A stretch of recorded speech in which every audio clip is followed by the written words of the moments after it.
तो आज हम पढ़ेंगे ना यूपीएससी नेमिंग। इंपॉर्टेंट चैप्टर है, आपके आगे भी काम आने वाला है अगर आप किसी भी कॉम्पिटिटिव एग्जाम की प्रिपरेशन करते हो। तो मैं यहाँ पे आपको जो आपको नोट्स दिख रहा है ना, ऐसा मत देखना कि भैया आप लिख के लेके आओ तो वैसे ही पढ़ा दोगे। मैं आपको लिख लिख के पूरा समझा के पढ़ाने का प्रयास करूंगा और आपको पूरी बात समझ भी आएगी, उसका आप टेंशन मत लीजिएगा। तो चलिए हम स्टार्ट करते हैं। तो यहाँ पे आप देखो, सबसे पहले आप चैप्टर का नाम आप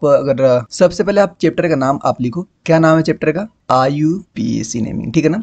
तो आप जैसे चैप्टर का नाम पूरा लिख लोगे, जैसे जैसे मैं बताता जाऊं भाई वैसे वैसे आप करते जाओ, आपको पूरी बात समझ आएगी, ठीक है ना। अब देखो यहाँ पे जो सबसे पहला टॉपिक हमको इसमें पढ़ना होता है ना कि एसिड और एस्टर, ये देखो आगे आने वाली चीज है, लेकिन डायरेक्टली आपको याद रखना है कि जो एसिड होता है और जो हमारा एस्टर होता है, इनका जो मॉलिक्यूलर फार्मूला होता है ना वो सेम होता है, लेकिन इनका स्ट्रक्चर अलग अलग होता है। दोनों अलग अलग फंक्शनल ग्रुप है। एस्टर एक अलग फंक्शनल ग्रुप है और आपकी एसिड एक अलग फंक्शनल ग्रुप है, लेकिन दोनों का जो मॉलिक्यूलर फार्मूला होता है वो सेम होता है। तो मैं यहाँ पे लिखूंगा क्या? तो मैं यहाँ पे लिखूंगा, देखना ध्यान से, एसिड कौन सी एसिड? कार्बोक्सिलिक एसिड, ठीक है ना, कार्बोक्सिलिक एसिड। फॉर्मूला आपको पता हो कार्बोक्सिलिक एसिड क्या होता है? COOH। साथ में एंड लगाओ, क्या? एस्टर, ये होता है आपका COOR। इन दोनों का जो जनरल कॉन्फ़िगरेशन होता है ना, इन दोनों का जो जनरल फॉर्मूला होता है वो क्या होता है? CnH2nO2। देखो इसको सीधे ध्यान देना है आपको कि CnH2nO2 जो है ना, इसका जनरल फॉर्मूला है। मतलब कि इस फार्मूले में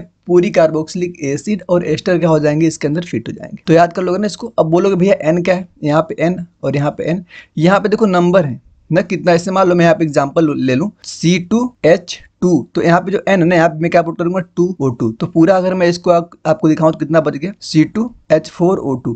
अब जो C2H4O2 है ना, अब यहाँ देखो दो चीज हो सकता है। एक क्या हो सकता है? एक तो है कार्बोक्सिलिक एसिड हो सकता है, कार्बोक्सिलिक। दूसरा है क्या हो सकता है? दूसरा एस्टर हो सकता है। तो एक एग्जांपल मैंने यहाँ पे आपको लेके समझा दिया है, मुझे लगता है कि आपको समझ आ गया होगा। अगली बात देखो यहाँ पे ना, अगली बात देखो, अगला चीज जो यहाँ पे देखो, एल्कोहल और ईथर। क्या है? एल्कोहल और ईथर जो होते हैं ना, ये भी क्या होते हैं? एक दूसरे के मतलब कि एल्कोहल और ईथर जो होते हैं ना, ये भी क्या होते हैं ना, इनका भी मॉलिक्यूलर फार्मूला सेम होता है, जबकि इनका जो स्ट्रक्चर होता है अलग अलग होता है। तो मैं देखो यहाँ बताता हूँ, एल्कोहल में OH लगा है। ईथर जो होता है, ईथर कैसा होता है? ईथर का स्ट्रक्चर ऐसा होता है। तो इसका जो जनरल फार्मूला होता है, तो यहाँ पे मैं लिखता हूँ साथ साथ आपके, क्या क्या। पहला हमने लिया किसको? एसिड को और एस्टर को। दूसरा हमने किसको लिखा है? Alcohol and ether. तो एल्कोहल को हम कैसे लिखते हैं? OH। ईथर को कैसे लिखते हैं? O, single bond O। तो अब इन दोनों का जो जनरल कॉन्फ़िगरेशन है ना, इसको आप याद करो, इन दोनों का सेम होता है। तो इन दोनों का जनरल कॉन्फ़िगरेशन देखो यहाँ पे लिखा है CnH2n+2O, CnH2n+2O। कुछ डिफरेंस दिखा ना, ऐसा ना हो कि किसी को इसमें डिफरेंस ही ना दिख सके। तो यहाँ पे क्या लिखोगे आप? CnH2n+2O। एक एग्जाम्पल लेंगे यहाँ पे, जैसे मैं बोल रहा हूँ कि C2H2। अब यहाँ पे हमने N की वैल्यू क्या माना है? हमने N की वैल्यू 2 माना है। तो N की वैल्यू 2 को हमको इस फॉर्मूले के अंदर पुट करना है। तो क्या हो गया यहाँ पे? C2H2, यहाँ पे क्या लिखूंगा मैं? 2+2 भी यहाँ पे है और O2 पूरा। अगर इसको आप देखोगे तो क्या हो गया? C2H4+2O2, मतलब कि C2H6O2। तो C2H6O2, अब देखो यहाँ पे दो चीज़ हो सकता है। C2H6O2 यहाँ पे दो चीज़ हो सकता है। क्या क्या हो सकता है भैया? इसको तो आप खुद ही बता दोगे। देखो, एक तो यह क्या हो सकता है? एल्कोहल। दूसरा क्या हो सकता है? ईथर। कैसे पता करोगे? इसके लिए आपको स्ट्रक्चर बनाना पड़ेगा। स्ट्रक्चर अगर आप कहो तो हम बना के देख के ट्राई करते हैं। अगर मैं एल्कोहल बनाऊं तो CH3 CH2 दो कार्बन है और क्या हमारे? OH। इसको एक बार देखना। नहीं, O, अरे कैसे गड़बड़ी होगी। यहाँ पे देखो O तो एक ही है ना फार्मूले में, तो यहाँ पे मैंने दो O कैसे लगा दिए? तो एक O हटाओ, यहाँ पे एक O हटाओ, एक O हटाओ, C2H6O। तो अब देख लो कि कितने हमारे पास यहाँ पे कार्बन है? दो कार्बन है। तो इसमें यहाँ पे कितने कार्बन दिख रहे हैं? एक कार्बन, दो कार्बन। कितने हाइड्रोजन? 6 हाइड्रोजन।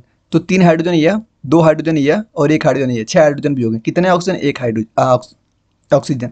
तो एक प्रकार तो यह फार्मूला बन गया आपका एल्कोहल वाला। अगर मैं दूसरी बात करूं, दूसरा अगर मैं इसको ईथर बनाने का प्रयास करूं तो CH3, कितने कार्बन? दो ना, OCH3। अब इसमें काउंट करो, जल्दी से काउंट करो। अब देखो ये बीच में ईथर ग्रुप है या एल्कोहल है? तो इसका कैसे आप देखोगे? एक, दो कार्बन। कितने कार्बन? दो कार्बन। पूरा हो गया। 6 हाइड्रोजन चाहिए हमको, 3 हाइड्रोजन यहाँ पे, 3 हाइड्रोजन यहाँ पे, 6 हाइड्रोजन हो गए, 1 ऑक्सीजन चाहिए। तो यह क्या हमारा बन गया ईथर। देख रहे हो कैसे हो रहा है चीजें। हमने यहाँ पे एल्कोहल को और ईथर को दोनों आपको बना के समझा दिया। तो ये दूसरा फार्मूला जो आपका फिट हो रहा है यहाँ पे। तीसरा चीज जो आपको ध्यान देनी है कि जो एल्डिहाइड और कीटोन होता है ना, एल्डिहाइड और कीटोन का भी जो होता है यहाँ पे मॉलिक्यूलर फॉर्मूला सेम होता है, स्ट्रक्चर अलग अलग होता है। एल्डिहाइड का स्ट्रक्चर आपको पता है क्या होता है, CHO। कीटोन का क्या होता है आपका C डबल बॉन्ड O। तो मैं यहाँ पे लिखूंगा अगला थर्ड पॉइंट हमारा क्या है। थर्ड पॉइंट यहाँ पे हमारा क्या है, एल्डिहाइड एंड कीटोन। कैसा होता है एल्डिहाइड पता ही है आपको, C double bond OH। Ketone कैसा होता है, C डबल बॉन्ड O। ये हो गया आपका एल्डिहाइड, ये हो गया आपका कीटोन। दोनों का जो आपका जनरल फॉर्मूला है इसको आपको सीधे ध्यान देना है। वो क्या है, दोनों का जनरल फार्मूला CnH2nO। याद करते चलना भाई, क्या है इसका, इसका है CnH2nO। देख रहे हो ना, पहले का क्या था, देखो पहले का CnH2nO2 किसका है, एसिड का और किसका, ईस्टर का। दूसरा हमने बोला एल्कोहल का और ईथर का। देखो ईथर, तो इसका क्या है आपका CnH2n+2O, सेकेंड वाला है। देखो इसको मैं कर देता हूँ ताकि भूल मत जाना इसको, सेकेंड वाला।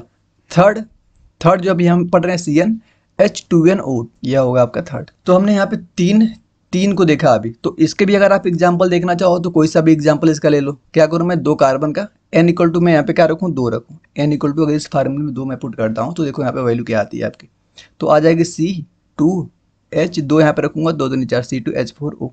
अब C2H4 आपका क्या क्या हो सकता है, यह आपकी एल्डिहाइड भी हो सकती है या कीटोन भी हो सकता है।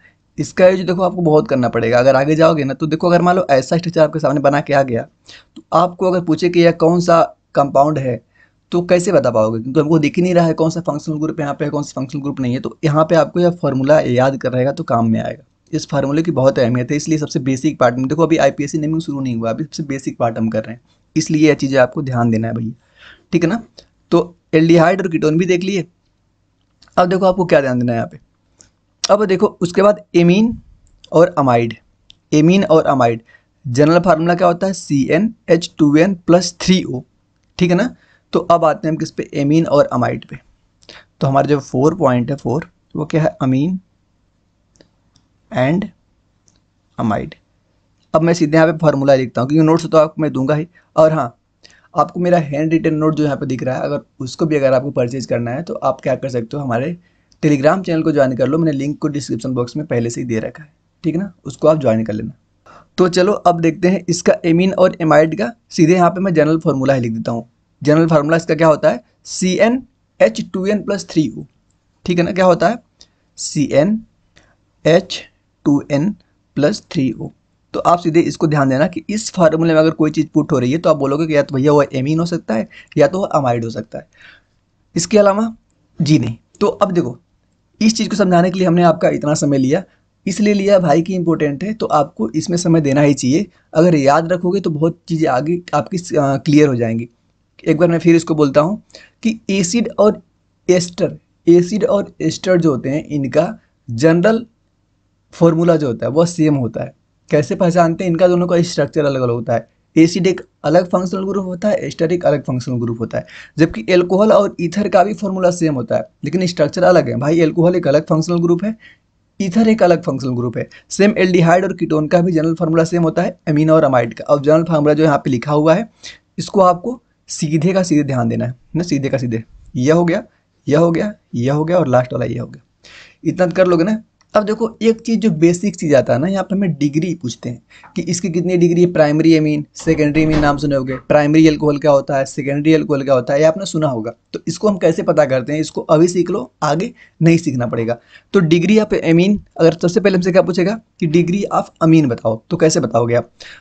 तो यहाँ पे देखो लिखा है, मैं हेडिंग लगा के इसको भी समझाने का प्रयास करता हूँ क्योंकि लिखूंगा ना तो आपको चीज़ें बहुत बेहतर क्लियर होंगी। नहीं तो वैसे तो भाई सभी लोग करवाते हैं ना, तो इसलिए मैं लिख लिख के करवाने का प्रयास करूँगा। तो एक मिनट।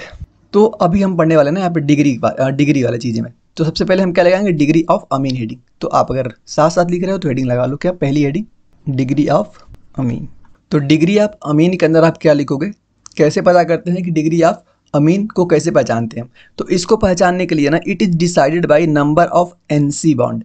नंबर ऑफ मतलब कि कार्बन और नाइट्रोजन के बीच में किस प्रकार का बॉन्डिंग, मतलब कितने बॉन्ड बन रहे हैं, वही डिसाइड करता है किसको, डिग्री ऑफ अमीन को।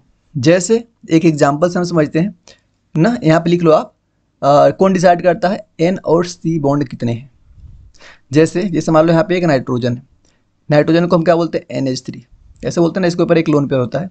तो ये होती है आपकी अमोनिया, नाम सुने होंगे। अगर यह अपने एक बैलेंसी को यहाँ पे खाली करे ना, NH3 अपनी एक बैलेंसी को खाली करके, तो ऐसे भी लिख सकते हो आप NH2 और यहाँ पे एक लोन पेयर। तो अब यह एक बैलेंसी जिसकी खाली हुई ना यहाँ पे अगर आप कार्बन को जोड़ देते हो, कार्बन को, तो नाइट्रोजन और कार्बन के बीच में कितनी बॉन्ड है, एक ही बॉन्ड जुड़ा हुआ है। तो यहाँ पे जो आप बनी की दिखाई दे रही है ना, यह आपकी है प्राइमरी अमीन। यह क्या है आपकी प्राइमरी अमीन। अगर मैं एग्जांपल लूँ यहीं पे NH कर दूं यहाँ पे, अब इसकी दो बैलेंसी खाली हो गई क्योंकि 3 थी, दो बैलेंसी, यहाँ पे एक लोन पेयर। अब मैं इस वाले बैलेंसी में इधर भी क्या कर दूं, इधर भी जोड़ दूं कार्बन और इधर भी जोड़ दूं कार्बन। अब देखो नाइट्रोजन और कार्बन के बीच में कितनी आपको बॉन्डिंग दिख रही है, दो बॉन्डिंग। तो अब इसका नाम दो गया सेकेंडरी अमीन। देखो अब पहले NH3 था, अब मैं क्या करता हूँ, इसकी तीनों बैलेंसी फ्री करता हूँ, यहाँ पे एक लोन पेयर छोड़ता हूँ, और जो तीनों बैलेंसी इसकी फ्री है ना, हर जगह मैं क्या जोड़ देता हूँ, कार्बन कार्बन कार्बन। जब तीनों जगह मैंने कार्बन कार्बन कार्बन जोड़ दिया, अब देखो कितनी बॉन्डिंग हुई इसके बीच में, 1 2 3। तो इसका जो नाम होता है ना, इसका नाम होता है टर्शियरी अमीन। अब भैया बोलोगे कि भैया क्वार्टरनरी अमीन बनाओ, तो कैसे बनेगा, इसकी मैक्सिमम 3 ही बैलेंसी फ्री कर सकते हो ना आप, नाइट्रोजन की मैक्सिमम 3 ही बैलेंसी फ्री कर सकते हो। तो प्राइमरी, सेकेंडरी और टर्शियरी अमीन को हम ऐसे पता करते हैं, कैसे, number of carbon and nitrogen के बीच में कितने बॉन्ड्स बन रहे हैं। तो भाई यह भी क्लियर होगी ना आपको, तो यहाँ से आप इसको क्लियर कर लोगे। देखो एग्जाम्पल भी हमारे सामने यहाँ पे दिए हुए हैं, ऐसा नहीं कि एग्जाम्पल नहीं, एग्जाम्पल देखो कैसे दिए हैं। यहाँ पे CH3 CH3 CH3 CH2 CH2 CH2 हो गया है, और फिर यहाँ पे NH2 लिख दिए। तो NH2 देखो यहाँ पे एक कार्बन जुड़ा हुआ ना, तो प्राइमरी अमीन है। नीचे देखो यहाँ पे बीच में NH हो गया, और साइड में इधर एक कार्बन जुड़ा है, इधर एक कार्बन जुड़ा है, तो सेकेंडरी हो गया। अब यहाँ पे देखो एक नाइट्रोजन है, इधर आसपास 3 जुड़े हुए हैं, तो ये टर्शियरी हो गया। पहचान लोगे अमीन को, बिल्कुल। अब देखो आगे हमें देखना degree of alcohol of halide. क्या पता करना है, degree of alcohol of halide, किसी हैलाइड में डिग्री बतानी एल्कोहल की। तो पता कर लोगे ना, इसको आराम से कर लोगे। कैसे पता करते हैं, डिग्री ऑफ कार्बन जहाँ पे OH और X बॉन्ड है, मतलब क्या करना है ना, कार्बन की डिग्री आप जानते हो, कार्बन की डिग्री निकाला जानते हो कि कार्बन अपने आसपास कितने कार्बन जुड़ा हुआ है उतनी उसकी डिग्री होती है। जैसे यहाँ पे मैं एग्जाम्पल लेता हूँ, सिंपल सा देखना, यहाँ पे आओ, यहाँ पे आओ, सिंपल देखो।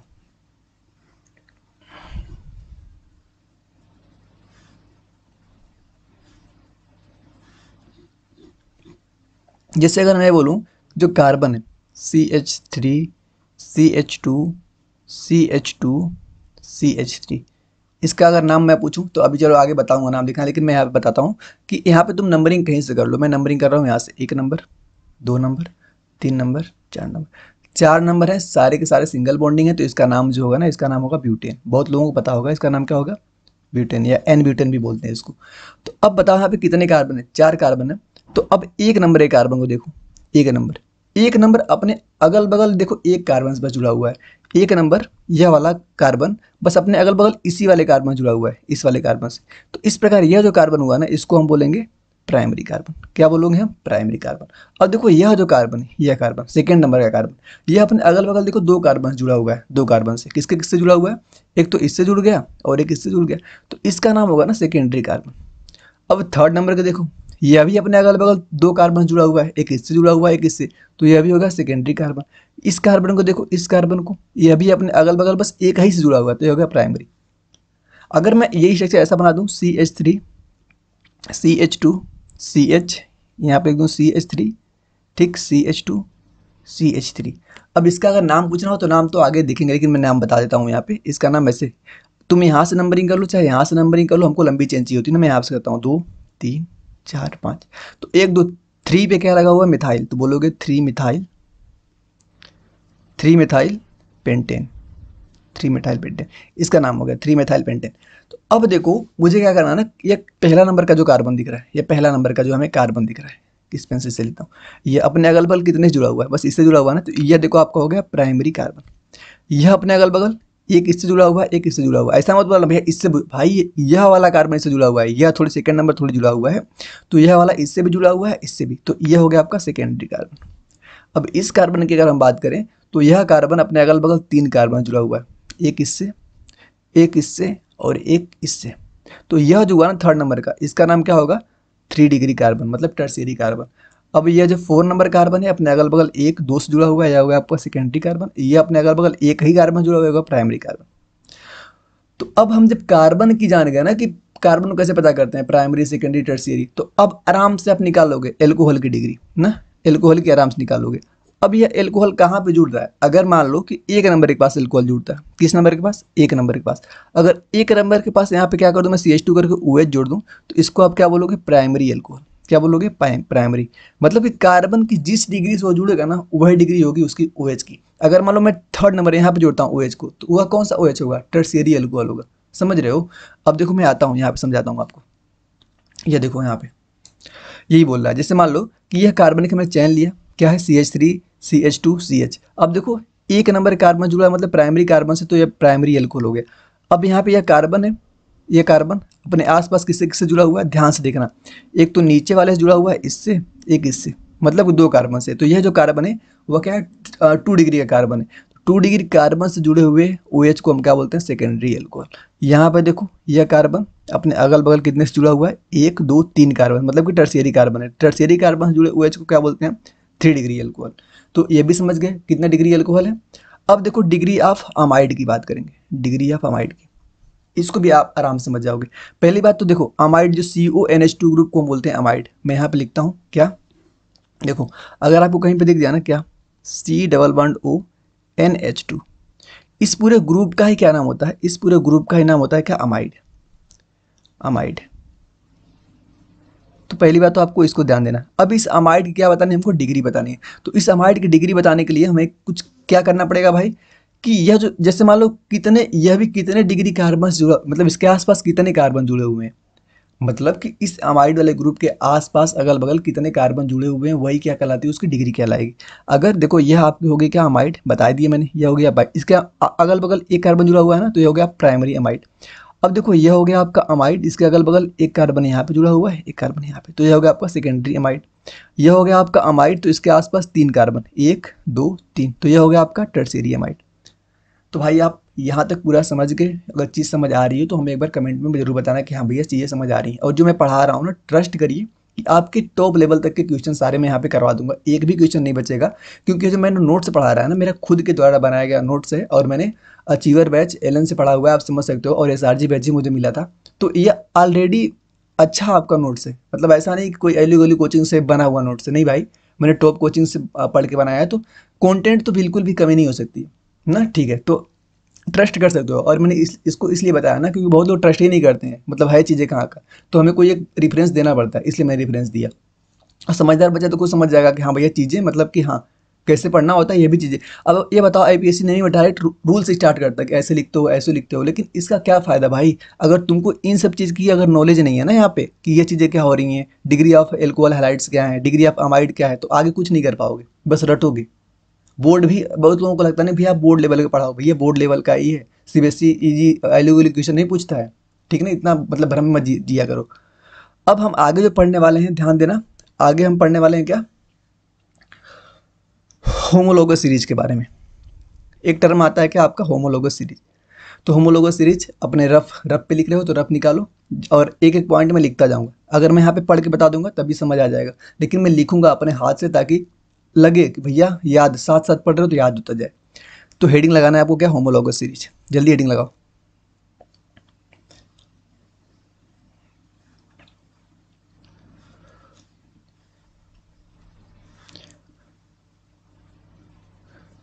क्या हेडिंग लगाओगे, होमोलोगस सीरीज, हेडिंग लगाओ। अब इसमें कुछ जो जो पॉइंट मैं बताऊंगा सारे पॉइंट को आपको लिखना है। इसमें कुछ पॉइंट्स हैं, मतलब कि पॉइंट यह बताएंगे कि भैया अगर इन इन पॉइंट को अगर ये चीज़ें फॉलो कर रही हैं तो कौन सी वो होमोलोगस सीरीज के अंदर आएंगी। तो जो आपको पहला पॉइंट लिखना है, पहला पॉइंट जो आपको लिखना है वो लिखोगे all the members must have the same general formula. समझ रहे हो, मतलब जैसे आप जानते हो कि एल्केन का जो जनरल कॉन्फ़िगरेशन मैं यहाँ पे लिख भी देता हूँ यार, टेंशन मत लो, बिल्कुल ईजी सा होता है। जैसे मान लो एल्केन हुआ, जैसे मान लो एल्केन हुआ, ठीक, एल्कीन हुआ और एल्काइन, इन 3 चीज़ों को आपको पढ़ना ही है। तो इनका कुछ जनरल फार्मूला होता है। जैसे एल्केन का होता है ना CnH2n+2, एल्कीन का होता है CnH2n, एल्काइन का होता है CnH2n-2। तो यह तीनों के हमने जनरल फार्मूला यहाँ पे लिखा।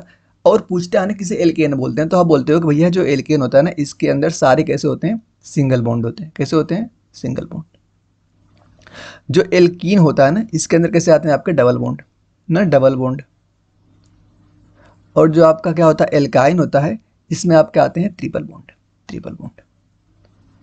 एग्जाम्पल ले लें, यहाँ पे जो n है ना, n जो नंबर है ना, नंबर, अगर मैं n की वैल्यू यहाँ पे 2 पुट करूँ पहले वाले फार्मूले में, तो इसका नाम क्या बन के आएगा, C2H, यहाँ पे 2 2 4 2 6, C2H6, C2H6। अब C2H6 का जब आप स्ट्रक्चर बनाओगे ना, कैसे बनेगा, 2 कार्बन बनाना है, 6 हाइड्रोजन इसको हमको देना है। और हमें पता है कि एक कार्बन की वैलेंसी कितनी होती है, 4 होती है। तो एक यहाँ पे रख लो, एक यहाँ पे रख लो, और एक यहाँ पे रख लो, और एक कार्बन को दे दो। तो इस कार्बन की वैलेंसी 4 पूरी। एक हाइड्रोजन यहाँ पे रखो, एक यहाँ पे रखो, एक यहाँ पे रखो, इस हाइड्रोजन इस कार्बन की बैलेंसी पूरी। तो आप यहाँ से समझ आ रहा होगा आपको, इस कार्बन को और इस कार्बन की दोनों की बैलेंस हमने पूरी कर ली। C2H6 का हमने स्ट्रक्चर बना दिया। अब इसका नाम क्या बोलोगे, नाम इसका देखो होगा क्या, पहली बात तो इसका एल्केन आ रहा है ना, तो इसके नाम में लास्ट में क्या आना चाहिए, एन आना चाहिए। अब आगे क्या लिखना होता है, आगे यहाँ पे कितने कार्बन है, कितने कार्बन है, 2 कार्बन। 2 कार्बन को हम बोलते हैं एथ। ये भी मैं आपको बताता हूँ कि अगर 1 कार्बन है, 2 कार्बन है, 3 कार्बन है, 4 कार्बन है, 5 6 7 कार्बन और होते हैं, लेकिन यहाँ तक अभी आपको समझ, अगर 1 कार्बन तो उसको हम बोलते हैं मेथ, 2 कार्बन को बोलते हैं हम एथ, 3 कार्बन को बोलते हैं हम क्या, एथ मेथ प्रोप, 4 को बोलते हैं हम ब्यूट, 5 को बोलते हैं हम पेंट, 6 को बोलते हैं हम हेग्स, 7 को बोलते हैं हम हेप्ट। तो इसको आप याद रखना। तो एथ तो 2 कार्बन है इसमें, तो इसका नाम क्या आएगा, एथ।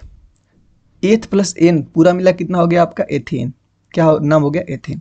तो इसका नाम आप क्या रखोगे, एथेन। इसी प्रकार तीनों का आप लिखते हो। जैसे अगर इसमें अगर आपको लेते हो कितने, 2 कार्बन, अगर मैं किसका लेता हूँ, इसके अंदर CnH2n के अंदर मैं 2 कार्बन लूँ, तो क्या हो जाएगा, C2H 2 2 4, C2H4, C2H4 नाम आया ना।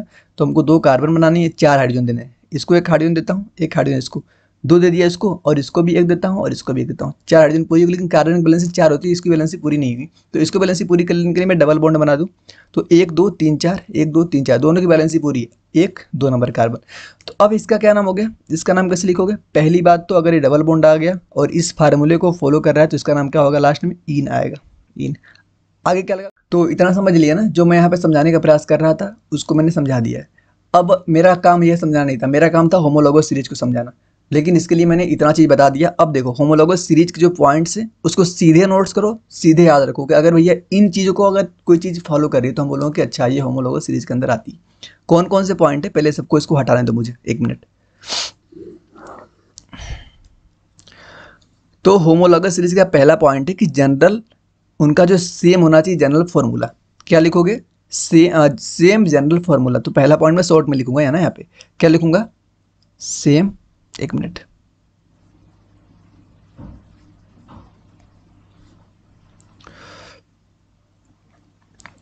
Same general formula. Second point आप क्या लिखोगे, सेकेंड पॉइंट में आप लिखोगे कि all can prepare same general formula, सारे के सारे सेम। अच्छा वही पॉइंट चलो हो गया मान लो। थर्ड पॉइंट लिखोगे all must have the same functional group. ठीक है, तो इनका जो फंक्शनल ग्रुप होना चाहिए ना भाई, क्या, फंक्शनल ग्रुप, फंक्शनल ग्रुप वह भी होना चाहिए same, functional group same. Third point में आपको लिखना है कि all have the same chemical property, उनकी केमिकल प्रॉपर्टी भी होनी चाहिए सेम, केमिकल प्रॉपर्टी सेम होनी चाहिए। नेक्स्ट पॉइंट में बट उनकी फिजिकल प्रॉपर्टी डिफरेंट हो, वो तो समझ ही गए होगे। Their formula must differ by the at least 1 CH2 unit. यह थोड़ा सा इंपॉर्टेंट पार्ट है कि उनका जो फॉर्मूला ऐसा ना हो सेम ही हो, कम से कम एक CH2 यूनिट का डिफरेंस होना चाहिए, डिफरेंस। तो इन 4 पॉइंट को अगर कोई फॉलो करेगा तो बोलोगे कि भैया ये होमोलोगस सीरीज के अंदर आते हैं। अगर इसका अगर 1-2 एग्जांपल मिल जाए तो चीज़ें और आपको जल्दी क्लियर हो जाएंगी। तो एग्जांपल के लिए हम आते हैं, थोड़ा सा देखो कोई एग्जांपल शायद मिल जाए। एग्जाम्पल नहीं दिया, एग्जाम्पल नहीं मैं लिखा है, लेकिन समझ जाओगे, अगर आएगा सामने तो जान जाओगे। अब देखो जाके हमारा चैप्टर स्टार्ट होता है। चैप्टर का नाम हमारे क्या है, IUPAC नेमिंग। ना। तो इसके कुछ रूल हैं, रूल को आप सीधे अगर ध्यान दोगे तो आपका फायदा है, लेकिन अगर उसमें आप और थोड़ा सा कुछ अपना दिमाग लगाओगे तो गड़बड़ी हो जाएगी। रूल तो इसने बना दिया, उसी के ऊपर हमें चलना पड़ता है। तो यह जो रूल है ना, तो सबसे पहले देखो सेकेंडरी प्रीफिक्स, तो पहले तो प्रीफिक्स को समझो क्या होता है भैया, प्रीफिक्स ही बताओ पहले। तो यहाँ पर जो प्रीफिक्स वर्ड लिखा है ना, प्री, प्री मतलब क्या होता है पहले, नाम के पहले आने वाली चीज को हम बोलते हैं प्रीफिक्स, जो पहले आएगा। सेकेंडरी प्रीफिक्स एक होगा प्राइमरी प्रीफिक्स, बीच में आएगा फिर रूट वर्ड। इस फार्मूले को आपको सीधे लिखना है, मैं यहाँ पे लिख दूंगा, नहीं तो बोलोगे कि भैया लिख नहीं रहे हो। मैं यहाँ पे लिख देता हूँ, 1 मिनट। तो अब जाके हमारा शुरू हुआ है क्या है, IUPAC। तो इसमें हमें जो रूल तो भी आगे देखेंगे, लेकिन इसका जो हमारा मेन रूल है ना, सबसे पहले हम लिखते हैं किसको, सेकेंडरी प्रीफिक्स को। और प्रीफिक्स मैंने बता दिया क्या होता है, जो नाम के पहले आता है। फिर लिखते हैं हम किसको, प्राइमरी प्रीफिक्स को। फिर लिखते हो आप किसको, वर्ड रूट। अभी सबको एक एक करके बताऊंगा। फिर लिखते हो आप वर्ड रूट को। फिर यहाँ पे आता है आपका क्या, प्राइमरी। फिर आता है आपके यहाँ पे प्राइमरी सफिक्स, सफिक्स जो लास्ट जो नाम के अंतिम में आता है। फिर लिखते हो आप सेकेंडरी सफिक्स को। अब एक एक को यहाँ पे मैं बताने का आपको प्रयास करूंगा, ठीक है ना, एक एक को टेंशन मत लेना उसकी। तो अब देखो, जो सेकेंडरी प्रीफिक्स होता है ना, उसमें name of the substituent written with the alphabetical order. तो यहाँ पे एक और नया सा वर्ड आ गया, सब्स्टिट्यूएंट। जैसे मान लो कि इतना तो नॉलेज होगा ना, हम चेन सेलेक्ट करते हैं, फिर उसकी नेमिंग करते हैं, कुछ तो जानते होगे, नहीं जानते हो फिर भी सुन लो, अभी बाद में आ जाएगा समझ। अगर मान लो हमने कोई एक चेन सेलेक्ट कर लिया, जैसे मान लो 5 कार्बन की हमने चेन सेलेक्ट कर लिया, उस कार्बन की चेन में जो जो चीज़ें हैं उनके अलावा अगर कोई चीज़ एक्स्ट्रा आ रहा है ना, तो उसको हम बोलते हैं क्या, सब्स्टिट्यूएंट। एग्जाम्पल मैं यहाँ पे समझाता हूँ।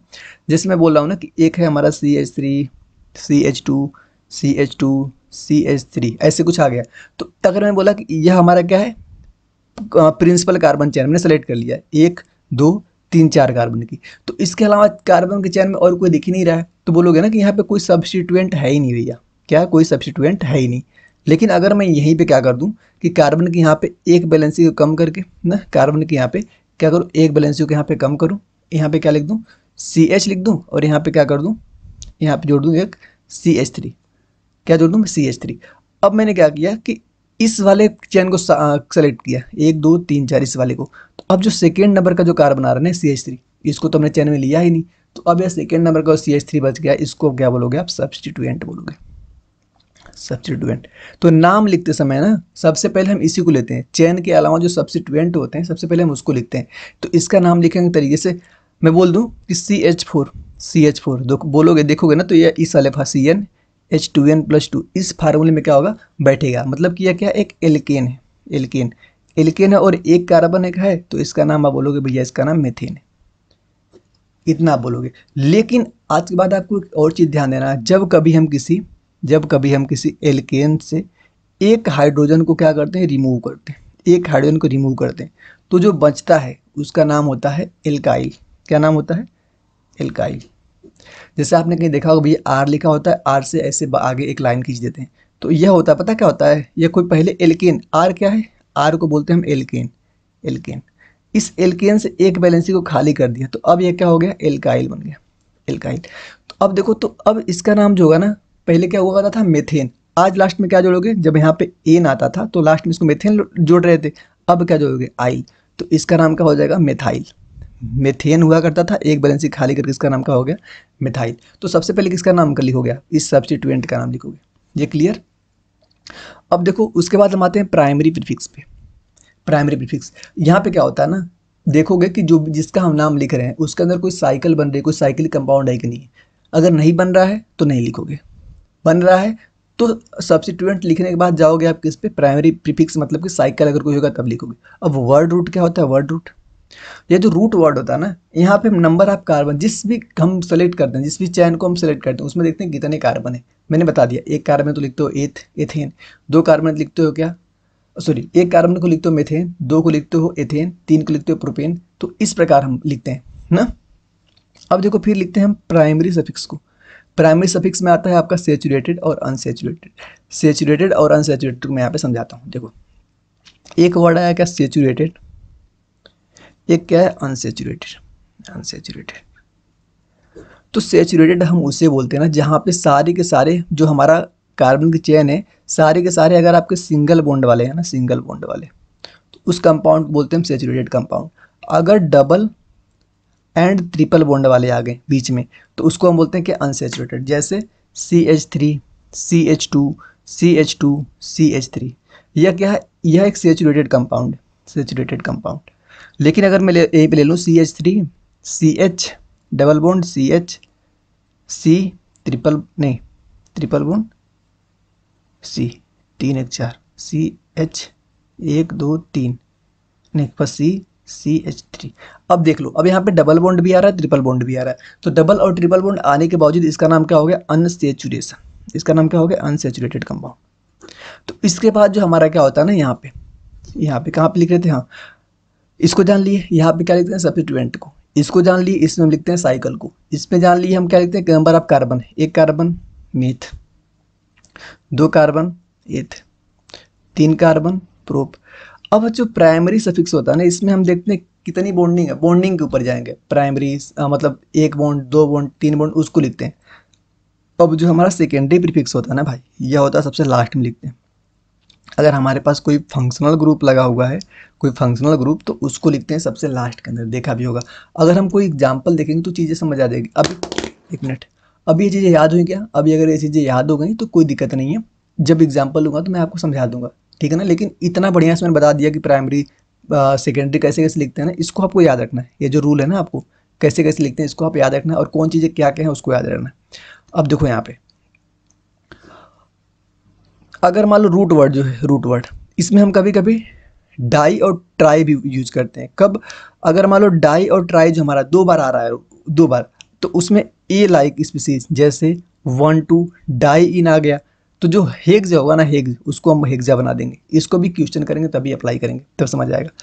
अब देखो कुछ ऐसे ग्रुप्स होते हैं, इसको ध्यान देना, अब इसको आपको सीधे याद रखना है। Some groups always behave like substituent. कुछ ऐसे ग्रुप होते हैं ना जिसको आप कहीं भी कभी भी जोड़ो, वो हमेशा कैसे सब्स्टिट्यूएंट जैसे ही बिहेव करेंगे। जैसे पहला हो गया आपका नाइट्रो, जिसको हम बोलते हैं नाइट्रो ऐसा होता है। NO जिसको नाइट्रोसो नाम होता है, ONO नाइट्राइटो, OR एल्कोक्सी। ये जो आपका हो गया CH सिंगल बॉन्ड CH, इसका नाम होता है epoxy. F fluoro, CL chloro, BR bromo, I आर्डो, R alkyl. तो यह जो हमने लिखा ना यहाँ पे, ध्यान देना कि यह जो ऑलवेज बिहेव लाइक कैसे सब्स्टिट्यूएंट, सब्स्टिट्यूएंट, सीधे इसको आपको ध्यान देना है। अब देखो सिलेक्शन कैसे करते हैं हम प्राइमरी प्रिंसिपल कार्बन की। अब भैया इसमें क्या रूल होता है, कैसे जानेंगे कौन सी चेन को हमको सेलेक्ट करना है, उसका कुछ रूल होता है। सबसे पहला रूल होता है कि जिस कार्बन को हम, मतलब जिस चेन को हम सेलेक्ट करेंगे, उसके अंदर हमें क्या देखना होगा कि कोई फंक्शनल ग्रुप आ रहा है कि नहीं आ रहा है। NCERT में अगर आप जाओगे तो एक चार्ट दिखेगा फंक्शनल ग्रुप का। सबसे पहले कार्बोक्सिलिक एसिड लिखा है, फिर लिखा है सल्फोनिक एसिड, फिर लिखा है आपका फिर लिखा है एस्टर। तो इस सारे चार्ट को आपको ध्यान देना है। यहाँ से आइडिया होगा ना कि किसकी फंक्शनल ग्रुप की स्टेबिलिटी सबसे ज़्यादा होती है, जिससे कार्बोक्सिलिक सबसे ज़्यादा होती है। सबसे नीचे आता है SH, ठीक है ना, तो उसको आपको ध्यान देना है। तो सबसे पहले देखो कि फंक्शनल ग्रुप जिस भी चेन के अंदर आना है, चेन छोटी बने बड़ी बने नहीं फर्क पड़ता, लेकिन फंक्शनल ग्रुप वाले को हमको उसमें इंक्लूड होना चाहिए। तो पहली प्रायोरिटी देते हैं फंक्शनल ग्रुप को। दूसरी मल्टीपल बॉन्ड, फंक्शनल ग्रुप भी है और मल्टीपल बॉन्ड भी आ गया, जैसे single bond, double bond, triple bond. तो इनमें से जो बॉन्ड ज़्यादा रहेगा ना, उस वाली चेन को सेलेक्ट करना है। फिर number of carbon, number of carbon, जैसे हमें क्या लगता है ना कि जो सबसे बड़ा ज़्यादा नंबर दिख जाएंगे भैया वही होगा, नहीं ऐसा नहीं होता। नंबर ऑफ कार्बन की प्रायोरिटी 3rd पे। सबसे पहले फंक्शनल ग्रुप है तो ठीक है, उस वाले चेन को लेंगे। मल्टीपल बॉन्ड है तो ठीक है, फंक्शनल ग्रुप भी नहीं है, मल्टीपल बॉन्ड भी नहीं है, तब आएंगे हम नंबर ऑफ कार्बन के ऊपर, सबसे ज़्यादा कार्बन। सबसे लास्ट में देखते हैं सब्स्टिट्यूएंट, जिस चेन में सबसे ज़्यादा सब्स्टिट्यूएंट आएंगे उस चेन को सेलेक्ट करेंगे। यहाँ तक कोई दिक्कत नहीं है ना। चलो आते हैं अपनी अगले स्लाइड के ऊपर। अगली स्लाइड देखो, ये मैं बता रहा था ना प्रायोरिटी टेबल, वो आ गया। देखो number of principal carbon chain, numbering जो होता है हमेशा, हाँ ये बढ़िया पॉइंट है, कभी ऐसा मत कर देना कि नंबरिंग हम कर रहे हैं और स्टार्ट करें 1 से फिर घुमा फिरा के वहीं पे लाए। अगर हमने जहाँ से स्टार्ट किया तो उसका अगर इंड पॉइंट खत्म होना चाहिए, मतलब कंप्लीट होना चाहिए, 1 2 लास्ट तक जाना चाहिए। इससे मैंने बोला कि 1 2 3 4 5, यहाँ पे 6, यहाँ पे 7। तो ऐसा मत काउंट कर देना कि अब भैया हमने यहाँ से नंबरिंग स्टार्ट किया, 1 नंबर 2 नंबर 3 नंबर 4 नंबर, फिर यहाँ पे 5 नंबर, फिर 6 नंबर 7। नहीं, यहाँ से स्टार्ट किए तो यहाँ पे आज 4 नंबर खत्म हो गया, ये तुम्हारी चेन हो गई अगर सही सेलेक्ट की हो तो। यहाँ से तो यह चेन तुम्हारी सेलेक्ट सही हो गई तो हो गई, ऐसा नहीं घुमा फिरा के फिर ला रहे हो। मतलब एक बार में चेन को कंप्लीट होना चाहिए। अब देखो प्रायोरिटी टेबल, जिसको हम बता रहे कि एनसीईआरटी में आपको ध्यान देना, तो वो देखो यहाँ पे लिखी गई प्रायोरिटी टेबल, ध्यान देना इसको। सबसे पहले COOH, जिसको बोलते हैं कार्बोक्सिलिक एसिड, अगर यह जो अगर प्रीफिक्स में आ रहा है, प्रीफिक्स मतलब पहले आ रहा है, तो वहाँ पे आप कार्बोक्सी यूज करोगे, ठीक। अगर यह जो आ रहा है सफिक्स में आ रहा है बाद में, तो वहाँ पे ओइक एसिड यूज करोगे। SO3H sulpho prefix, sulphonic acid suffix में। तो इस चार्ट को आप देख लो भाई, इसको आपको याद करना है, बहुत ही इंपॉर्टेंट है। यहाँ पे मैं लिख दे रहा हूँ, यहाँ पे मैं लिख दे रहा हूँ मोस्ट इंपॉर्टेंट। बिना इसके आप IPAC नेमिंग के अंदर छोड़ो, ऑर्गेनिक केमिस्ट्री के अंदर इंटर नहीं कर सकते हो। इसको आपको सीधे ध्यान देना है, इस वाले चार्ट को। और प्रीफिक्स पे कब क्या लिखते हैं, सफिक्स पे कब क्या लिखते हैं, इसको भी आपको ध्यान देना है। अब बात करते हैं हम common naming of alkyl group. Common naming, हाँ, जैसे मान लो कभी भी आपको ऐसा दिख जाए CH3 CH मतलब कि फर्स्ट नंबर है कार्बन पे, यहाँ पे 2 लगा हुआ दिखाई दे, इसका नाम होता है आइसो ग्रुप। क्या बोलते हैं इसको, आइसो एल्काइल। अगर कहीं पे 1 नंबर कार्बन है, 1 नंबर, उससे अगल बगल कितने, 1 2 3, सीधे बोलो कि अगर कहीं पे आपको भैया CH3 का होल ट्वाइस CH दिख जाए, तो इस ग्रुप को हम क्या बोलते हैं, आइसो ग्रुप। कहीं पे आपको कार्बन से CH3 यह ग्रुप मिल जाए, कहीं पे इतना बड़ा सा ग्रुप लगा मिल जाए, तो वहाँ पे आप नियो ग्रुप ई का यूज करते हो। तो कन्फ्यूजन आएगा भैया यहाँ पे अगर लगा हुआ हो जाए, तो देखो इसके पहले बहुत सारे CH3 CH2 वगैरह हैं, यहाँ पे CH3 है, तो क्या इसको आप क्या बोलोगे, इसका नाम होता है सेकेंडरी एल्काइल। क्या नाम होता है, सेकेंडरी एल्काइल। फिर और नीचे आते हैं, और नीचे तो जो जिसका नाम नियो था पहले कार्बन पे, लेकिन अगर इसको कार्बन को बढ़ाते जाएं और इस कार्बन में पूछें, तो यह क्या हो जाएगी, हमारी टर्शियरी एल्काइल हो जाएगी। तो यहाँ तक कोई दिक्कत भाई, मेरे हिसाब से तो कोई दिक्कत नहीं होनी चाहिए। चलो आगे आते हैं। यहाँ पे एक पॉइंट है, इसको आप ध्यान देना चाहो दे सकते हो क्या, कि आइसो, नियो, सेक, टर्ट, ये जो यूज करते हैं ना, इसको IPAC नेमिंग में इसको लिखना अलाउ है हमारे लिए।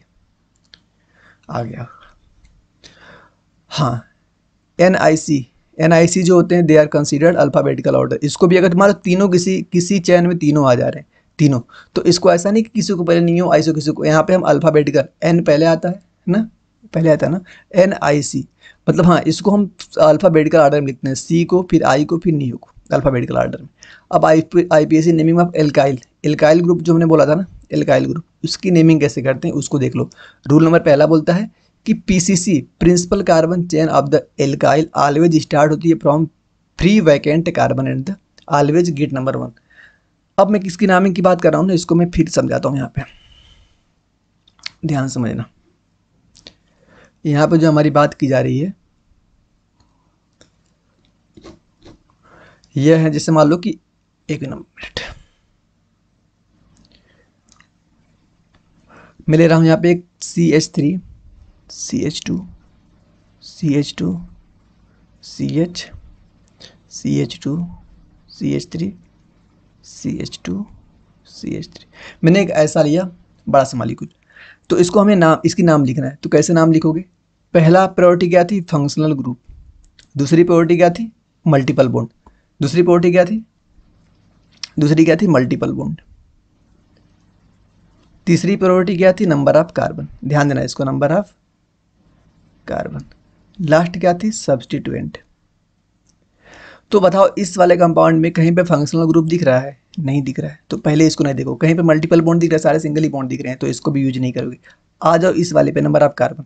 तो देखना है कौन से चैन, कैसे हम चैन को लें कि नंबर ऑफ कार्बन ज़्यादा मिले। तो कितनी प्रायोरिटी है, पहले हम यहाँ से पहले एक चैन हमको यह भी मिल सकती है, कितने नंबर की कार्बन की, 1 2 3 4 5 6।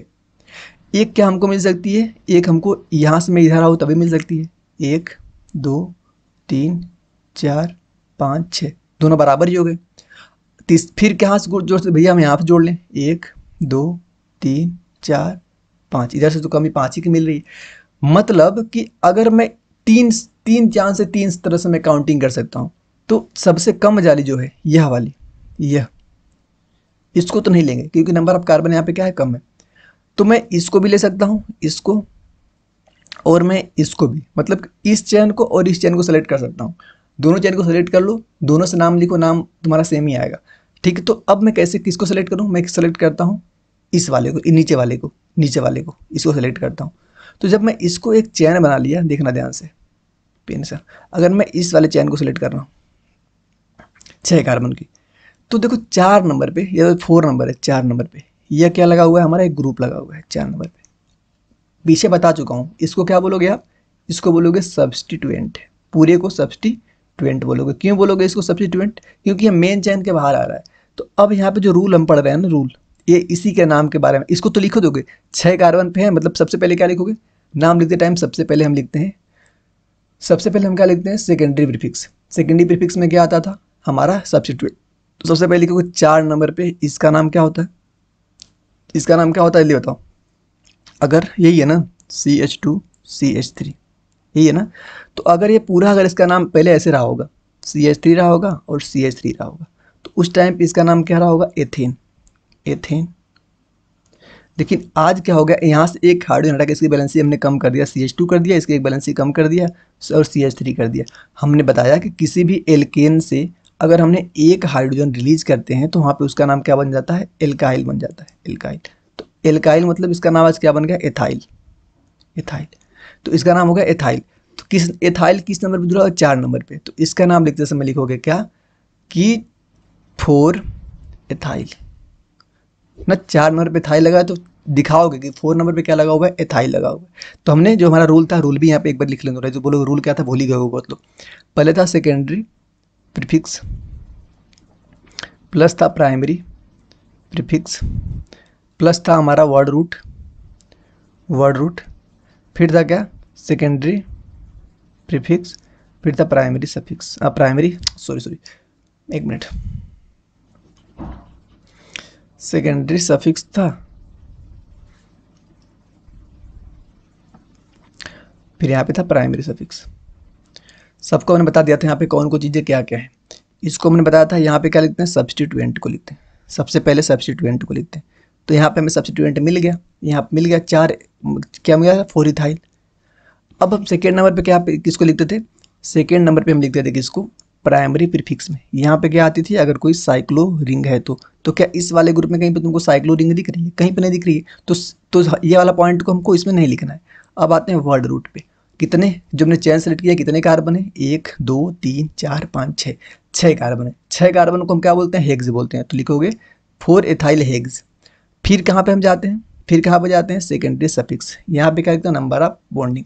अगर एक बॉन्ड होता है तो आता है एन, 2 बॉन्ड होता है तो आता है इन, 3 बॉन्ड होता है तो होता है आइन। कितने बॉन्ड हैं, 1 बॉन्ड है। तो क्या लिखोगे, हेग्स एन। समझ आया क्या, नाम पूरा इसका हो गया क्या, 4 इथाइल हेग्स एन, हेक्सेन। ऐसे हमें इसको लिखना होता है। तो यह रूल यही हो गया। अगर कहीं पे मान लो, अगर मैंने ऐसा ग्रुप सेलेक्ट किया होता जहाँ पे फंक्शनल ग्रुप भी होता, तो वहाँ से उसको सेलेक्ट करते हैं। मल्टीपल बॉन्ड भी होता तो उसको हम उसमें इंक्लूड कर दें। एक ही एग्जाम्पल्स हमने यहाँ पे आपको बहुत चीज़ें सिखा दी है। अगर इसी एग्जाम्पल को अगर आप देख के करोगे तो चीज़ें आपको क्लियर हो जाएंगी। अगर आप कहो तो एक एग्जाम्पल मैं ऐसा भी लेता हूँ जहाँ पे मैं आपको क्या बताऊँगा, रुको, एक एग्जाम्पल ऐसा भी लेता हूँ जहाँ पे आपको मैं यह चीज़ बताऊँगा कि फंक्शनल ग्रुप वाला भी कोई ऐड करूँगा।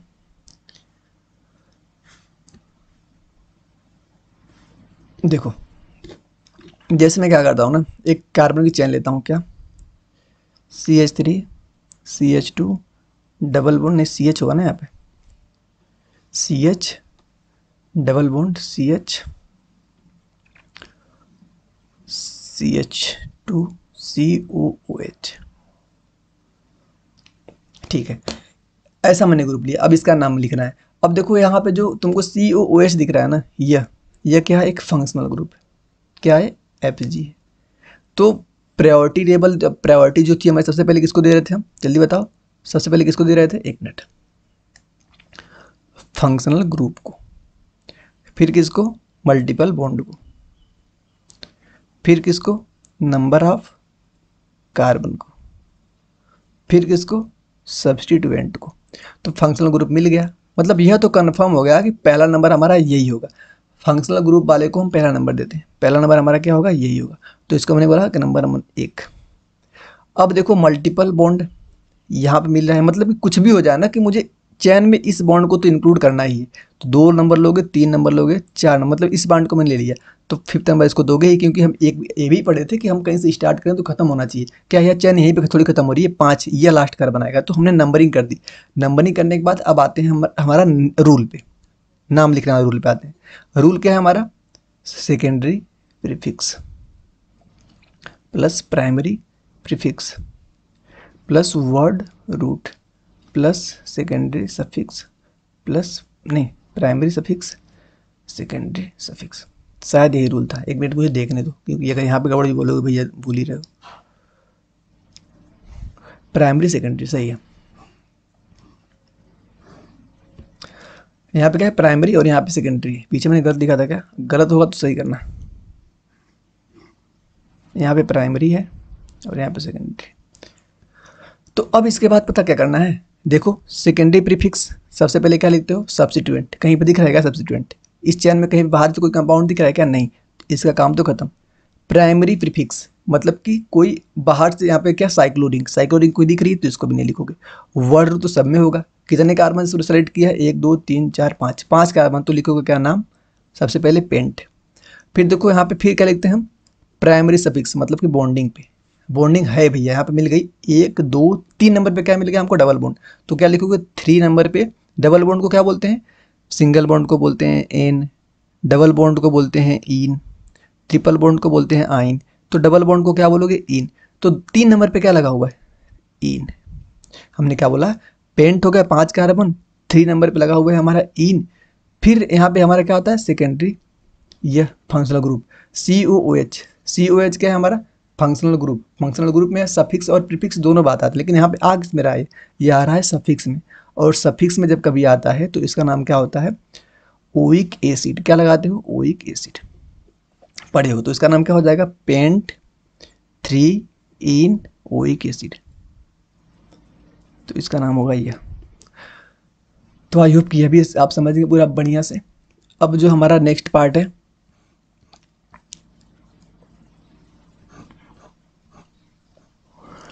इतने से ही तुम्हारा काम चल जाएगा, ठीक है ना? इतने से काम चल जाएगा। तो चैप्टर को हम खत्म करते हैं यहीं पे। बच गया तुम्हारा कुछ न्यूमेरिकल मतलब कुछ एक्सरसाइज वाला पार्ट, जो कि एनसीईआरटी का ही करना होगा। जो यहाँ तक देखा होगा कमेंट कर देगा कि भैया एक्सरसाइज वाला पार्ट करवा दीजिए एनसीईआरटी का, तो उसको हम करवा देंगे, ठीक है ना? धन्यवाद।